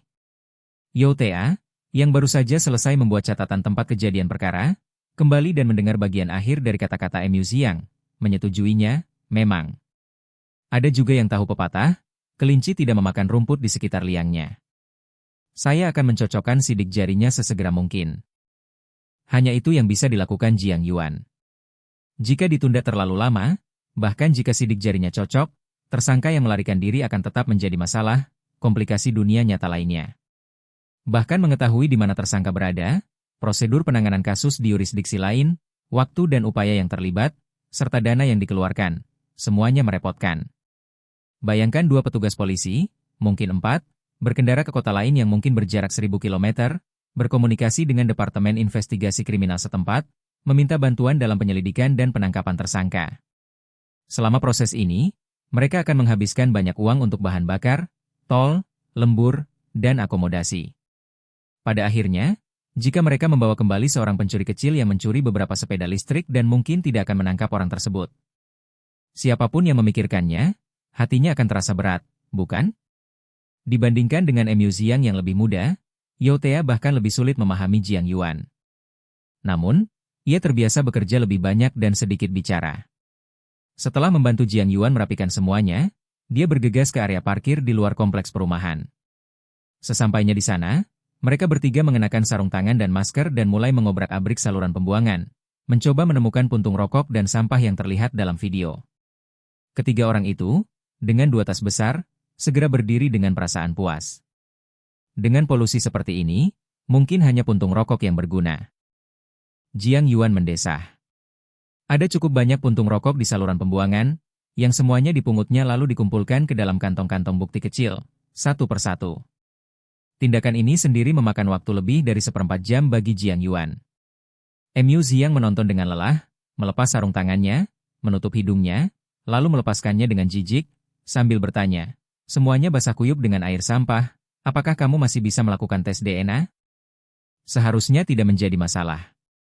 Puntung rokok dapat mengawetkan DNA dengan sangat baik. Jiang Yuan mengamati puntung rokok tersebut dengan saksama dan berkata, "Selama puntung rokok tersebut tidak ditumbuhi jamur, DNA dapat diekstraksi dari puntung rokok yang berusia 10 tahun. Sekuat itu? Mengapa? Apakah karena terkena air saat merokok?" Mu Xiang, yang mengikuti gurunya menangani kasus setiap hari, sebelumnya tidak pernah memperhatikan hal ini. Jiang Yuan mengangguk, salah satu alasannya adalah durasi merokok yang lama, dan yang lainnya adalah struktur puntung rokok yang baik, tahan terhadap erosi eksternal. Saat waktunya melakukan pengujian DNA, merobek-robek kapas di dalamnya juga akan memudahkan untuk mendapatkan hasilnya. Jadi kita selalu bilang di kantor polisi, berbuat kejahatan itu harus belajar. Loh, ini kan zamannya, tapi masih saja ada yang buang puntung rokok di TKP. Kami juga menangani kasus seperti ini, dengan bodohnya meninggalkan bukti di mana-mana. Yao Tea menggelengkan kepalanya sambil tertawa. Dibandingkan dengan perwira pembantu lama Yao Tea, Mu Xiang memiliki pandangan yang lebih jernih, dengan mengatakan, mereka tidak bermaksud meninggalkan bukti. Mereka hanya tidak punya waktu untuk peduli. Suatu kali saya mengikuti majikan dalam sebuah kasus pembunuhan, yang mana si pembunuh berlari keluar gang setelah membunuh, dengan tangan yang masih berlumuran darah, menghisap rokok dan melemparkan puntung rokok tepat di depannya.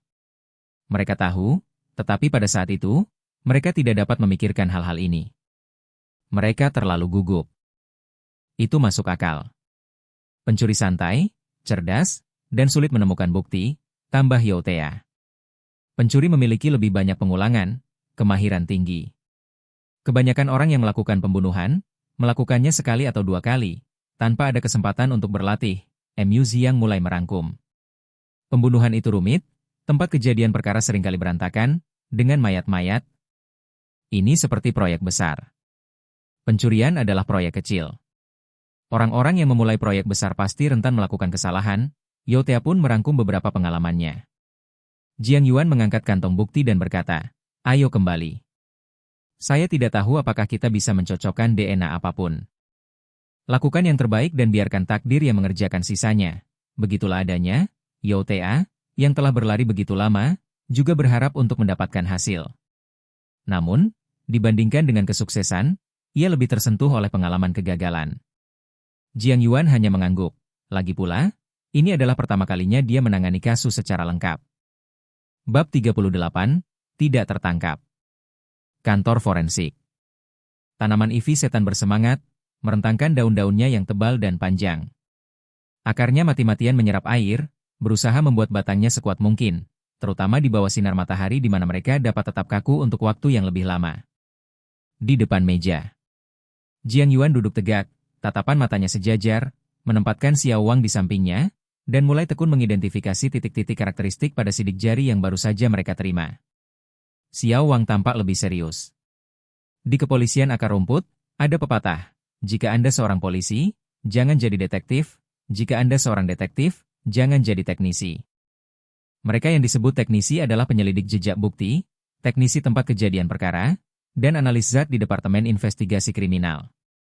Alasannya adalah karena teknisi seringkali harus merangkap tugas sebagai detektif biasa. Mereka harus berada di tempat kejadian bila diperlukan, menjalankan tugas bila dibutuhkan, dan bila kekurangan tangan untuk menangkap penjahat, orang pertama yang dipanggil adalah petugas teknis. Xiao Wang dulu suka mengutip pepatah ini, tetapi setelah Jiang Yuan tiba, kawan Xiao Wang secara tak terduga menemukan sebuah fenomena. Sejak mulai bekerja pada sidik jari, Jiang Yuan tidak pernah ditangkap. Pekerjaan tim detektif tidak ada habisnya, terutama saat ada kasus pembunuhan, bahkan pemimpin skuadron pun bisa terjaga bersama semua orang selama 3 hari 3 malam. Perwira biasa akan senang untuk tidur siang dan bahkan tersenyum dalam mimpi mereka. Namun Jiang Yuan selalu duduk di kantor. Bahkan Xiao Wang, selama dia bersama Jiang Yuan, tidak pernah dipindahkan. Yang lebih mengejutkan Xiao Wang adalah tidak ada satupun pemimpin yang pernah mengeluarkan perintah terkait hal ini, tetapi baik di dalam skuadron investigasi kriminal mereka sendiri atau skuadron detektif lain, bahkan mereka yang biasanya suka mengambil keuntungan dari situasi, tampaknya memiliki kesepakatan tak terucapkan. Tidak ada yang pernah menugaskan Jiang Yuan untuk tugas rutin. Tanpa seorang pun mengatakannya, Xiao Wang mengerti alasannya. Karena Jiang Yuan dapat langsung mengidentifikasi tersangka kriminal dengan sidik jari mereka. Dengan keterampilan ini, pemimpin skuadron mana yang tidak akan sering membutuhkan jasanya di masa mendatang? Bahkan mereka yang tidak terlalu peduli dengan hubungan pribadi tidak akan punya nyali untuk menarik Jiang Yuan begitu saja. Dalam kepolisian, pangkat punya tempatnya, begitu pula senioritas, tetapi pada intinya, tugas yang paling dipandang rendah oleh semua orang adalah tugas yang tidak dapat mereka hindari. Singkatnya, kita semua memecahkan kasus, jadi siapa yang bisa mengatakan siapa yang lebih mulia? Tentu saja mereka yang mampu memecahkan kasus lebih mulia daripada mereka yang tidak mampu. Xiao Wang bercita-cita menjadi salah satu bangsawan. Xiao Wang duduk tegak, fokus pada gerakan Jiang Yuan. Sambil memperhatikan Jiang Yuan menandai titik-titik karakteristik itu, ia mencoba menirukannya pada kakinya sendiri, berupaya memahami proses berpikir Jiang Yuan. Perbandingan sidik jari seringkali bergantung pada pemikiran logis. Kerusakan pada pola bisa jadi merupakan titik karakteristik, titik nais pada gambar, atau bagian yang tidak lengkap dari proses pengambilan cetakan. Memutuskan apa itu pada akhirnya dapat menjadi ujian sesungguhnya bagi penalaran seseorang. Sidik jari yang sederhana tidak masalah, tetapi untuk sidik jari yang sulit, pertama-tama Anda perlu membangun konten terkait yang cukup banyak di dalam pikiran Anda. Ayo kita jalankan dan lihat. Tepat saat pikiran Xiao Wang muncul, Jiang Yuan selesai menandai dan membiarkan perangkat lunak melakukan pencocokan. Mengetahui Xiao Wang sedang memperhatikan, dia menjelaskan dengan sengaja. Xiao Wang terkejut dan bertanya, "Kamu sudah selesai menilai?" "Ya, menandai selusin atau lebih, seharusnya cukup." "Kasus ini tampaknya tidak serumit kasus pembakaran," kata Xiao Wang spontan. Dari sudut pandangnya, baik sidik jari dari hari ini maupun dari kasus pembakaran itu sangat menantang. Sekadar untuk tujuan pembelajaran, Xiao Wang telah siap mengikuti Jiang Yuan selama seminggu lagi. Namun, Jiang Yuan telah menyelesaikan putaran pertama penilaian dalam waktu kurang dari setengah jam. Pada saat itu, Jiang Yuan tertawa dan berkata, "Tentu saja, sidik jari dari kasus pembakaran mungkin sulit untuk dijelaskan secara rinci karena terbakar. Ekstraksinya juga tidak bagus." Komentar terakhirnya adalah kritiknya yang sebenarnya. Kondisi kantor daerah buruk, tidak hanya dalam satu aspek, tetapi dalam setiap aspek. Komputer departemen itu mengeluarkan suara berderit dan mengerang. Perhatian Xiao Wang sudah tidak ada lagi. Dia teringat kembali rincian nilai Jiang Yuan yang baru saja dilihatnya, merasa kepalanya penuh dengan kekacauan, seolah-olah dia baru saja mengikuti ujian matematika, menyelesaikan semua pertanyaan pilihan ganda, tetapi tidak dapat mengingat satupun jawaban saat membandingkannya dengan teman sekelas. Jiang Yuan mengikuti daftar perangkat lunak, memverifikasi setiap sidik jari satu persatu. Xiao Wang menenangkan dirinya dan perlahan mengikuti langkah Jiang Yuan, sambil memperhatikan dengan saksama. Sebelum sampai setengah jalan, Jiang Yuan dengan cepat mengganti ke sidik jari lainnya. Tampaknya, yang sebelumnya telah dikesampingkan. Xiao Wang sedikit mengernyit, lalu terus mengikuti Jiang Yuan menuju sidik jari kedua. Belum sampai setengah jalan, dia berhenti lagi. Dan sekali lagi, dia berhenti. Xiao Wang mengucek matanya, merasakan panasnya terbakar, semangatnya terkuras habis. Perasaan ini seperti berada di sekolah, mendengarkan guru membahas soal ujian dengan begitu fokus, hanya untuk mendengar di tengah-tengah. Selebihnya mudah, tidak perlu diulang lagi. Xiao Wang menegakkan tubuhnya, tatapannya kuat dan penuh tekad, menganggap dirinya sebagai pria dewasa, dan terlebih lagi, seorang polisi rakyat yang bangga, dia yakin bahwa dirinya telah menjadi luar biasa kuat. Kecocokan ditemukan. Jiang Yuan memeriksa ulang sidik jari ke-6, lalu tak kuasa menahan diri untuk menepuk meja dan berdiri, meregangkan badan. Senyum perlahan menyebar di wajah Xiao Wang. Sudah cocok. Itu fantastis. Jiang Yuan juga menghela napas lega. Untungnya, orang yang meninggalkan sidik jari adalah seorang penjahat biasa. Kalau tidak, dengan ini sebagai satu-satunya petunjuk, akan cukup sulit untuk menangkapnya. Cai Bin. Orang ini sudah 3 kali ditahan karena mencuri sepeda listrik. Jiang Yuan melirik catatan itu, cukup terkejut, sudah 3 kali tertangkap, tetapi dia masih saja menggunakan kekerasan untuk merusak kunci setiap kali. Tidak ada sedikit pun perbaikan. Apa? Apakah dia akan mencuri sepeda motor? Wu Jun, yang mendengar sidik jarinya cocok, datang untuk melihat dan berkomentar. Penjahat seperti ini, ketika mereka meningkat, mereka cenderung melakukan kegiatan geng. Terutama setelah menjalani hukuman di penjara, mereka cenderung mengambil jalan itu. Jiang Yuan mengingat kembali video yang telah ditontonnya dan menjawab, dia sepertinya tidak bekerja dalam sebuah geng. Setiap kali, dia hanya mencuri satu sepeda dan pergi. Nilai sepeda yang dicuri tidak selalu tinggi, dan tidak ada kaki tangan yang menunggu. Mungkin tidak ada geng yang menginginkannya. Wu Jun menyela Jiang Yuan dengan acuh tak acuh. Xiao Wang melirik foto tersangka di layar komputer dengan rasa simpati yang tak dapat dijelaskan. Jika bukan karena Jiang Yuan, tidak akan ada yang menangkapnya. Nilai kasusnya terlalu rendah, dan petunjuknya terlalu sedikit. Jiang Yuan menanggapinya sebagai pujian dan segera menelepon Wei Zhenguo dan Mu Xiang. Untung rokok itu harus diuji DNA-nya. Siapa tahu butuh waktu berapa lama untuk antri, kalau memungkinkan lebih baik tangkap satu saja. Bab 39, Kawanan. Keesokan harinya. Begitu pertemuan pagi berakhir, Jiang Yuan berpakaian rapi dan turun ke bawah untuk menunggu Wei Zhenguo dan yang lainnya. Target penangkapan hanyalah pencuri sepeda listrik, jadi tidak perlu mobilisasi pada malam hari. Akan tetapi, meski hanya menangkap seorang pencuri kecil, Jiang Yuan masih sedikit gugup. Dia belum pernah terlibat dalam penangkapan di tempat sebelumnya. Kegugupan Jiang Yuan menghilang setelah Wei Zhenguo dan yang lainnya tiba. Bukankah ini terlalu banyak orang? Jiang Yuan melihat sekelompok orang yang terdiri dari 7 pria dan 1 wanita. Termasuk dirinya sendiri, jumlahnya menjadi 8 pria dan 1 wanita. Berdasarkan video yang dilihat Jiang Yuan, tubuh dan gerakan tersangka berada pada sisi yang lemah. Di antara 9 orang yang hadir, termasuk petugas wanita, mereka semua tampak mampu menangkap pencuri itu. Wei Zhenguo berkata, saat Anda menangkap seseorang, lebih baik memiliki lebih banyak orang. Kami adalah prajurit, dan saat prajurit menangkap pencuri, kami menggunakan 3 hingga 4 kali lipat jumlah orang untuk menangkap mereka. Ikuti aku nanti saja. Sebenarnya, Wei Zhenguo agak protektif terhadap Jiang Yuan. Seorang teknisi forensik yang sama ahlinya dengan sidik jari seperti dirinya ibarat kue yang jatuh dari langit bagi Kabupaten Ningtai. Wei Zhenguo sangat ingin mendapatkan gigitan sebesar mungkin. Mengenai apakah Jiang Yuan ingin berpartisipasi dalam penangkapan atau punya pengalaman, Wei Zhenguo tidak terlalu peduli. Lagi pula, membawa lebih banyak orang saja sudah cukup baik. Hal yang sama juga terjadi pada pimpinan biro yang tidak kompeten tetapi suka bermain-main.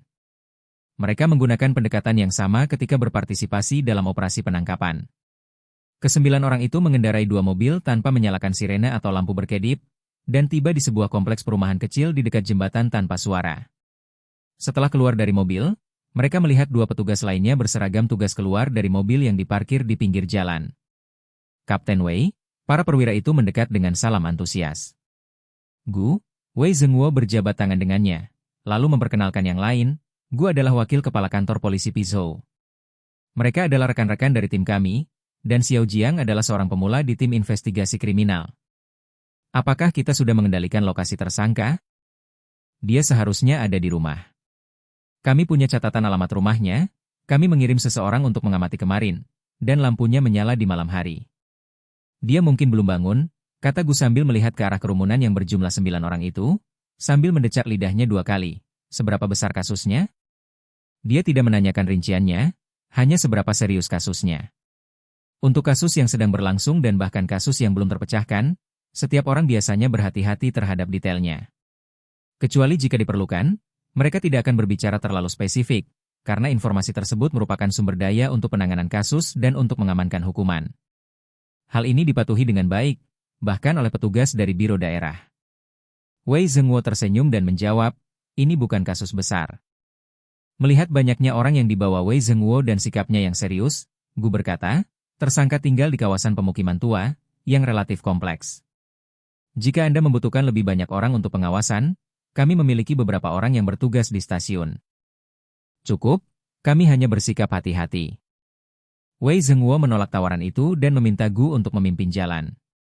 Kelompok yang beranggotakan 11 orang itu terbagi menjadi 3 kelompok, mendekati kompleks sasaran dari arah depan dan belakang. Kompleks yang disebut itu hanya mempunyai 3 bangunan, dengan tinggi berkisar antara 20 hingga 24 lantai. Tetapi karena semuanya merupakan blok menara, dengan lebih dari selusin apartemen per lantai yang tersusun dalam bentuk persegi di sekitar halaman tengah yang panjang, dikelilingi oleh tangga pengaman baik di dalam maupun di luar. Lingkungan seperti ini mungkin terlihat sederhana, tetapi rumit untuk dikendalikan. Baik gerbang depan maupun belakang kompleks, ditambah 2 pintu garasi, semuanya memperbolehkan akses kendaraan dan pejalan kaki. Hal yang sama terjadi di dalam kompleks. Tempat parkir tersedia di lantai dasar, dan ada jalan setapak di tempat parkir bawah tanah. Selain itu, ada 2 pintu masuk menuju tempat parkir bawah tanah dari apartemen. Dengan 4 lift di setiap gedung, yang terletak di sisi timur dan barat setiap gedung, dan setidaknya 1 yang mencapai parkir bawah tanah, ditambah 2 tangga pengaman di setiap gedung dan 2 tambahan di garasi parkir, kompleks perumahan itu terasa seperti memiliki jalur yang tak berujung. Mendengarkan penjelasan manajer properti tentang kompleks tersebut, Jiang Yuan membayangkan adegan-adegan dari film polisi dan gangster Hong Kong dalam benaknya. Jika penangkapan hari ini ketahuan dan tersangka melarikan diri, yang akan terjadi selanjutnya bisa jadi berupa pengambilan gambar udara dari atas tangga berbentuk persegi setinggi 22 lantai, yang memperlihatkan kedua belah pihak naik turun pagar tangga, maju mundur, kiri dan kanan. Mereka bahkan bisa melompati pagar, mempertaruhkan nyawa mereka untuk melompat antar lantai dan turun ke tanah. Tangga yang remang-remang dapat membuat pengejaran melalui tangga keselamatan menjadi mendebarkan, menonjolkan ketegangan dan kegelisahan. Jika memungkinkan untuk mengendarai mobil atau membuka pintu, film tersebut dapat dikembangkan lebih lanjut menjadi adegan kejar-kejaran mobil atau penyerbuan ruangan. Dengan sekitar 30 adegan tambahan dari 3 gedung, cukup untuk membuat sebuah film, tidak masalah. Tidak ada ekspresi yang terbaca di wajah Wei Zhenguo. Seragam polisinya agak kusut, seperti kerutan di wajahnya. Namun dari tatapannya, Wei Zhenguo yang berjalan keluar terlihat jelas lebih percaya diri dibandingkan saat dia berada di kantor. 2 orang di setiap gerbang depan dan belakang, 1 di setiap garasi, membawa walkie-talkie, dan siap memberikan bantuan kapan saja. Oh, dan ingat untuk menyalakan kamera tubuh kalian, Wei Zhenguo memberi instruksi sambil berjalan dan mendengarkan, lalu segera memerintahkan para petugas. Kelima orang yang tersisa kemudian berkumpul kembali dan langsung naik lift ke lantai 12. Pintu terbuka, dan sepasang muda-mudi mendongak melihat 5 orang polisi berseragam, mata mereka agak berkaca-kaca. 1 di setiap sisi koridor, perintah Wei Zhenguo singkat sebelum memimpin tim ke pintu tersangka. Nomor pintunya 1209. Ketuk pintunya dan beritahu ada kebocoran air di lantai bawah, dan kalian harus memeriksanya, perintah Wei Zhenguo, saat ia dan yang lainnya mengambil posisi di kedua sisi pintu. Orang yang melihat melalui lubang intip seharusnya hanya dapat melihat manajer properti lama. Dari dalam pintu, suara kesal segera terdengar. Jiang Yuan tidak dapat menahan napas lega. Jika orang itu ada di sana, kemungkinan dilakukannya penangkapan sangat tinggi. Saat Jiang Yuan merenungkan hal ini, setelah pertukaran kata singkat melalui pintu itu terbuka. Tanpa memberi sinyal, 2 petugas yang kuat dengan cepat memasuki ruangan dan mendorong tersangka yang tidak menaruh curiga ke dinding. Polisi. Jangan bergerak. Siapa namamu? Beberapa suara bertanya, tegas dan berat. Cai Bin? Cai Bin, kamu telah melakukan kejahatan. Saat borgol diamankan, para petugas terus menekan, ada berapa orang di dalam rumah ini? Apakah ada orang lain di sini? Ya. Istriku? Tidak, maksudku, pacarku ada di dalam. Cai Bin meninggikan suaranya dan berteriak, Yun, ini polisi, ini bukan urusanmu, jangan bergerak. Jiang Yuan berdiri saja, menonton, tanpa ada yang bisa diintervensi. Para tersangka tidak melakukan perlawanan sama sekali, mereka hanya berteriak beberapa kali, membuat seluruh penangkapan berjalan lancar seperti latihan. Gugup? Tanya Wei Zhenguo, saat dia meminta polisi wanita yang menemaninya untuk membawa keluar pacar tersangka dan kemudian berjalan mendekati Jiang Yuan sambil tersenyum. Jiang Yuan mengangguk sedikit. Kebanyakan penangkapan memang seperti ini, gumam Wei Zhenguo. Mereka yang melawan dengan kekerasan biasanya ada dua jenis. Mereka yang telah melakukan kejahatan besar dan mereka yang benar-benar tidak bersalah. Jadi, ketika Anda menghadapi perlawanan yang keras, tetaplah waspada selama interogasi. Jiang Yuan melirik Cai Bin yang tertekan erat, lalu mengangguk lagi. Ayo kita turun. Wei Zhenguo kemudian memberi isyarat kepada petugas yang berjaga di luar untuk berkumpul di pintu masuk kompleks untuk menunggu mobil. Para petugas yang menjaga pintu depan dan belakang serta garasi perlahan berjalan kembali. 11 orang berkumpul bersama, mengepung kedua tersangka di pintu masuk kompleks pada dini hari, sangat mencolok.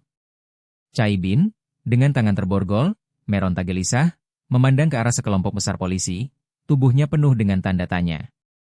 2 atau 3 petugas menangkap satu pencuri adalah hal yang biasa. Namun melihat 11 petugas menyerbu masuk seperti ini, pasti ada masalah. Semakin Cai Bin berpikir, semakin tertekan perasaannya, dan dia tidak bisa menahan diri untuk bertanya, "Mengapa kamu menangkapku? Tidakkah kau tahu apa yang telah kau lakukan?" Tatapan mata Wei Zhenguo menusuk tajam ke arah Cai Bin. Cai Bin menghitung lagi jumlah petugas itu, sambil menggelengkan kepalanya kuat-kuat, "Aku tidak melakukan apapun, kalian salah orang, sungguh." Salah orang? Pikirkan lagi. Aku tidak akan bertanya sekarang. Wajah tegas Wei Zhenguo berkerut, menyerupai Bao Qingtian yang tegas, saat dia memberi isyarat dan berbicara perlahan, "Apakah menurutmu kami begitu malas sehingga kami datang ke sini untuk bermain?" No. Tidak seperti itu. Cai Bin merasa seolah-olah hantu ketidakadilan sedang melekat padanya. "Kita bahas nanti di kantor polisi." Wei Zhenguo menunjuk ke perekam penegak hukum, tampak seperti orang yang melakukan segala sesuatunya sesuai aturan. Dan semakin klise pendekatan Wei Zhenguo, semakin tidak nyaman perasaan Cai Bin. Bahkan pacar Cai Bin pun tak kuasa menahan diri untuk tidak melemparkan pandangan curiga, mengevaluasi ulang Cai Bin. Bab 40 sangat bahagia. Dia mengaku. Menjelang sore, Wei Zhenguo datang dengan senyum berseri-seri membawa kabar baik. Jiang Yuan sedang membaca buku, dan dia tidak bisa menahan diri untuk berdiri dan mengungkapkan keterkejutannya. Secepat itu, dia mengira dirinya terlibat dalam kasus besar dan langsung membocorkan rahasia pencurian skuter listrik. Karena takut dituduh secara salah, Wei Zhenguo tertawa terbahak-bahak. Ketika kami menanyakan lebih lanjut tentang jumlah kasus spesifiknya, dengan sidik jarinya di tangan, dia menyebutkan 6 kasus sekaligus. Bahkan jalur pemagaran barang pun terbongkar. Kapten Wei sangat mengesankan. Sepertinya memiliki lebih banyak orang dalam tim memang ada manfaatnya, Jiang Yuan segera memberikan pujian. Lagi pula, mereka sedang menangani kasus yang dia tangani. Memiliki lebih banyak orang tentu lebih baik, ya. Kebanyakan tersangka, saat mereka melihat 3 atau 4 orang di antara kami berdiri bersama, tidak banyak melakukan perlawanan. Namun, jika Anda datang hanya dengan 2 orang, mereka akan berpikir, mengapa tidak mencoba berlari? Wei Zhenguo berbagi pengalamannya dan melanjutkan, yang paling saya takutkan hari ini adalah tersandung ke sarang pencuri. Pencuri kecil ini berbeda dengan mereka yang melakukan kejahatan besar. Beberapa di antara mereka senang menelepon teman-temannya. Pelanggaran mereka kecil, jadi mereka tidak terlalu waspada satu sama lain. Saya pernah menangani kasus yang melibatkan 5 orang yang menyewa satu kamar, tidur di ranjang susun, dan uang yang dihasilkan ke 5 orang ini jika digabungkan lebih sedikit daripada penghasilan seorang tukang pengencang skrup pabrik. Tapi Anda bertanya pada mereka, dan masing-masing dari mereka merasa mereka sedang menikmati hidup mereka. Begitu bahagia. Di asrama universitas, total biaya hidup mahasiswa laki-laki mungkin juga lebih rendah dari penghasilan seorang tukang pengencang skrup, kata Jiang Yuan. Xiao Wang, analis sidik jari yang selalu bekerja di kantor forensik, tak dapat menahan tawa. Itu benar sekali. Wei Zhenguo berkata, bagaimanapun, kita harus bersiap menghadapi hal yang tidak terduga. Jika mereka sedang mengadakan pertemuan atau semacamnya, itu bukan masalah besar bagi sebagian orang kasar, tapi jika Dr. Jiang terluka, kerugiannya akan terlalu besar. Jiang Yuan buru-buru berkata, itu tidak akan terjadi. Lebih baik mencegah daripada mengobati, Wei Zhenguo menegaskan dengan serius. Sebenarnya, selama kamu bisa menemukan petunjuknya, tidak peduli apakah kamu menyerahkannya padaku atau orang lain, kami akan menyelesaikan semuanya dengan jelas untukmu. Oh, tentang kasus yang baru saja saya sebutkan, saya belum selesai membicarakannya. Ada lagi? Tentu saja, Kami mengerahkan 11 orang hari ini. Wei Zhenguo terkekeh 2 kali sebelum melanjutkan. Mari kita bicarakan pacar Cai Bin dulu. Dia bukan masalah besar, hanya malas dan rakus, terpikat pada Cai Bin karena dia punya apartemen. Dia menghabiskan hari-harinya dengan memainkan ponselnya, dan kadang-kadang pergi berbelanja. Ketika Cai Bin kembali dari pencurian, dia membeli bahan makanan dan memasak untuk melayaninya. Dilihat dari kepribadian dan kehidupan sehari-harinya, dia mungkin tidak pernah terlibat dalam pencurian atau menjarah harta bendanya. Mendengarkan, Xiao Wang menyimpulkan, dia mencuri skuter listrik untuk menghidupinya. Cukup banyak. Kemudian, berdasarkan petunjuk yang diberikan Cai Bin untuk penyitaan barang, kami baru saja menangkap 2 orang lagi dan menemukan beberapa lusin skuter listrik dan sepeda roda 3, bersama dengan lebih dari 100 baterai. Sekarang kami terus mengikuti petunjuk ini untuk menangkap lebih banyak orang, dan saya perkirakan kami akan menemukan lebih banyak lagi. Setelah kasusnya ditutup, saya rasa kita akan bisa mengembalikan barang curian itu ke banyak orang. Kali ini, Wu Jun tidak bisa duduk diam lebih lama lagi. Sambil mencondongkan tubuhnya ke depan sambil memegang cangkir tehnya, dia berkomentar, sepertinya kamu telah membatalkan cukup banyak kencan dengan tongkat itu. Wei Zhenguo tersenyum, seperti melempar jaring lebih awal dan menangkap ikan besar secara tak terduga. Bagaimana caranya? Bukankah kita juga mengorganisir satuan tugas pencurian semacam ini setiap tahun? Tahun lalu kasus pencurian dalam rumah tangga, tahun sebelumnya kasus pencopetan di bus. Tahun ini, jika melihat skala operasi mereka, mungkin saja yang melakukannya adalah satuan tugas pencurian skuter. Seolah-olah kami melakukan serangan pendahuluan. Sulit untuk mengatakannya, mengingat situasi saat ini, mereka mungkin akan mengerahkan seluruh upaya untuk membentuk satuan tugas penipuan siber. Wu Jun menyesap tehnya, dan sampai pada kesimpulan yang cukup masuk akal. Kasus penipuan dunia maya kini mencapai lebih dari 50% dari semua kasus yang dilaporkan, dan jumlah yang terlibat bahkan lebih tinggi. Dibandingkan dengan itu, kasus pencurian tergolong ringan. Wei Zhenguo terdiam sesaat dan harus mengakui kemungkinan itu. Dibandingkan dengan kasus penipuan dunia maya yang melibatkan ribuan atau bahkan ratusan ribu yuan, protes atas skuter listrik yang dicuri tidak sekeras itu. Wei Zhenguo menggelengkan kepalanya. Lagi pula, memecahkan kasus selalu merupakan kabar baik. Itu benar. Sebenarnya, ketika kami membentuk satuan tugas khusus, kami mengikuti proses yang serupa. Mulai dengan pencuri kecil untuk mengetahui kondisi di lapangan, lalu ikuti petunjuk yang ada. Kasus-kasus di negara kami tidak begitu rumit. Oh, benar juga, kata Wei Zhenguo sambil tiba-tiba menepuk pahanya. Dr. Jiang, 2 orang yang menggunakan pemotong hidrolik dan beca untuk mencuri skuter. Cai Bin mengatakan dia mengenal mereka. Kami akan segera berangkat untuk menangkap mereka. Jiang Yuan tertawa, sepertinya aku mengais sampah dengan sia-sia. Sama sekali tidak. Saat vonis dijatuhkan, bukti DNA akan sangat berpengaruh dibandingkan tidak memilikinya. Wei Zhenguo meyakinkannya sambil mengangkat dagunya. Lagi pula, begitu mereka berdua tertangkap, kalau kita punya bukti DNA, kita pasti bisa mengaitkan mereka dengan kasus-kasus lain, yang akan jauh lebih mudah daripada melakukan interogasi tanpa bukti yang mendukung. Jika saja setiap kasus bisa memiliki bukti fisik yang kuat, aku akan dengan senang hati mencari-cari di tempat sampah setiap hari. Kalau begitu, sebaiknya kau menyewa petugas kebersihan, Xiao Wang menimpali. Wei Zhenguo tertawa terbahak-bahak hingga kerutan di wajahnya semakin dalam. Wei Zhenguo menoleh ke belakang, menatap Jiang Yuan dan bertanya sambil tersenyum, Dr. Jiang, apakah ada petunjuk baru hari ini? Hari ini, Jiang Yuan melirik layar komputernya, di mana novel Dr. Agung Lingran ditampilkan, dan tak dapat menahan rasa malunya. Apakah dia terlalu santai hari ini? Wu Jun berdeham 2 kali, mencoba meredakan situasi. Kapten Wei, mengenai serangkaian kasus yang baru saja kau bicarakan, bukankah itu akan membuatmu sibuk selama 1 atau 2 minggu? Petunjuk apa lagi yang Anda butuhkan? Kita tidak membutuhkan waktu selama itu. 10 hari paling lama, mengetahui bahwa Jiang Yuan tidak memiliki kasus baru untuk dikerjakan, Wei Zhenguo segera berbicara dengan serius. Dr. Jiang, jika Anda punya waktu luang, bisakah Anda membantu saya melihat sebuah kasus? Kasus yang mana? Kasus 326 orang hilang. Kasus orang hilang Dinglan, jawab Wei Zhenguo cepat. Jiang Yuan mulai mencari di perangkat lunaknya sementara Wu Jun dan Xiao Wang berkumpul untuk melihat. Jiang Yuan terutama berurusan dengan sidik jari pola lengkung, Xiao Wang merasa berkewajiban untuk menjelaskannya kepada Jiang Yuan. Terutama karena investigasi forensik memang memiliki fokus tersendiri. Jiang Yuan terpaksa menyela Xiao Wang. Katanya, aku sudah mempelajari jenis sidik jari lainnya selama beberapa waktu. Saya juga harus bisa mengerjakannya.